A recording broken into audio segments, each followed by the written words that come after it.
नमस्ते भारत। मैं सरोज इस वीडियो में आपका स्वागत करती हूँ। हालांकि मुझे ये वीडियो बनाना नहीं था, लेकिन बनाना पड़ा। फ्रेंड्स, आप सब जानते हो कि हम इंसान हैं, हमारे अंदर कमियां हैं, बुराइयां भी हैं, गुण हैं, दोष भी हैं। लेकिन कुछ लोग होते हैं जो दूसरों की कमियों को देखकर बहुत मजाक उड़ाते हैं और उनके शरीर, उनके बॉडी पार्ट्स को देखकर कुछ न कुछ कमियों को देखकर मजाक उड़ाते हैं। मेरा मतलब है कहने का, मान लो अगर किसी इंसान के मान लो एक हाथ नहीं है, या एक पैर नहीं है, या एक आँख नहीं है, मतलब आपके शरीर, बॉडी पार्ट्स में कुछ न कुछ कोई दुर्घटना की वजह से मान लो कोई न कोई बॉडी पार्ट उससे अलग हो गया, या फिर वो जन्म से ही ऐसा है, तो कुछ लोगों की आदत होती है ऐसे लोगों का मजाक उड़ाना, उनकी कमियां, उनकी खिल्ली उड़ाना। तो मैं आपको इसी से संबंधित एक प्रसंग सुनाऊंगी, एक छोटा सा टॉपिक। उम्मीद करती हूँ कि ये टॉपिक सुनने के बाद कोई भी इंसान किसी पर ना तो हंसेगा ना ही मजाक उड़ाएगा। हम बात कर रहे हैं एक राजा की। एक राजा अपने राज्य में बहुत ईमानदार थे, बहुत दयालु थे, अपनी प्रजा का बहुत ध्यान रखते थे। उनके राज्य में प्रजा प्रजा का मतलब होता है जो जनता होती है, जो आम जनता, जो लोग रहते हैं, वो बहुत सुखी थे। उस राज्य में राजा ने ऐसी कोई कमी नहीं छोड़ी हुई थी कि प्रजा को दुख उठाना पड़े। लेकिन उस राजा की एक आंख नहीं थी और एक टांग नहीं था। टांग यानी एक पैर नहीं था उस राजा के, और एक आंख नहीं थी। कहने का मतलब, शरीर के अंदर इस कमी के होने के बावजूद भी वो अपनी प्रजा का ध्यान रखते थे। मैं यहाँ पर एक शब्द का प्रयोग करूंगी, एक दिव्यांग। दिव्यांग का मतलब होता है दिव्य अंग। सुनिएगा फ्रेंड्स, दिव्यांग जो होता है ना, वो दिव्य अंग उसका मतलब होता है, यानी भगवान का एक अंश। लेकिन लोग पता नहीं क्या क्या लोगों पर इस तरह कमियां करते रहते हैं, बोलते रहते हैं कुछ। तो वो राजा जो है, जिसके एक आंख नहीं थी, एक पैर नहीं था, फिर भी वो अपनी प्रजा का बहुत ध्यान रखते थे।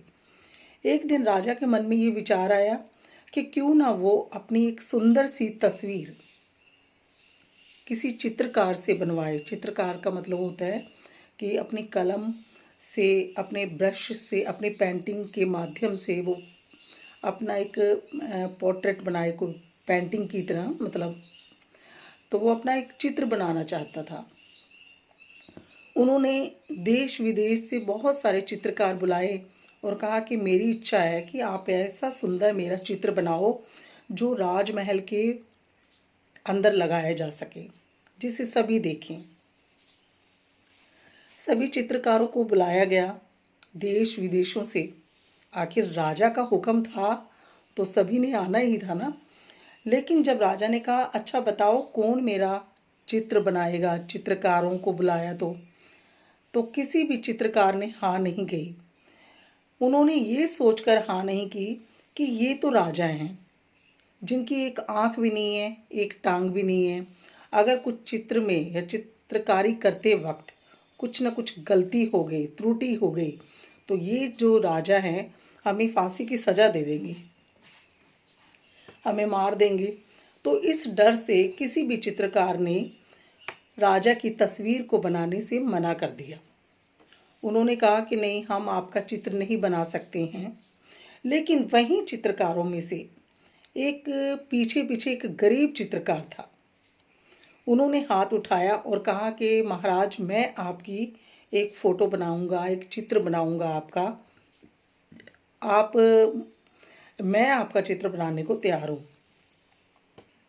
सभी चित्रकार चले गए, सिर्फ उसी चित्रकार वो राजा के महल में रुक गया और राजा की तस्वीर, उसकी, उन राजा को देखकर वो पेंटिंग करने लगा, ब्रश वगैरह। इस तरह कुछ दिन बीते। कुछ दिनों के बाद राजा की जो पेंटिंग थी वो तैयार हो गई। मतलब उस चित्रकार ने राजा की इतनी खूबसूरत सुंदर सी तस्वीर चित्रकारी कर दी। मतलब उसकी अपने ब्रश से मतलब बहुत अच्छी पेंटिंग्स बना दी राजा की। राजा ने जब उस चित्र को देखा, अपने चित्र को देखा अपने को, तो उसे बहुत खुशी हुई, बहुत ही ज़्यादा खुशी हुई। आपको मैं बता दूं कि चित्रकार ने क्या किया कि राजा की तस्वीर बनाते हुए उनका जो एक टांग खराब थी ना, एक टांग था ही नहीं, तो उस टांग को मतलब मोड़ दिया, जैसे इंसान बैठता है मोड़ दिया। और जो एक आँख खराब थी उस आँख को एक इस तरह से रूप में ढाल दिया कि उस आँख से देखने से ऐसा लग रहा था जैसे राजा है ना उस शिकार पर निशाना साध रहे हों। और जो टांग नहीं थी उससे देख के ऐसा लग रहा था कि राजा बैठे हैं और अपने शिकार पर निशाना लगा रहे हैं, एक आंख बंद करके। मतलब इतनी खूबसूरत चित्रकार ने अपनी समझदारी से उस तस्वीर को इतना खूबसूरत बना दिया, जो राजा की तस्वीर थी, मतलब राजा की पेंटिंग थी। कहने का मतलब ये देखकर राजा ने उन्हें पुरस्कार दिया, चित्रकार को सम्मानित किया।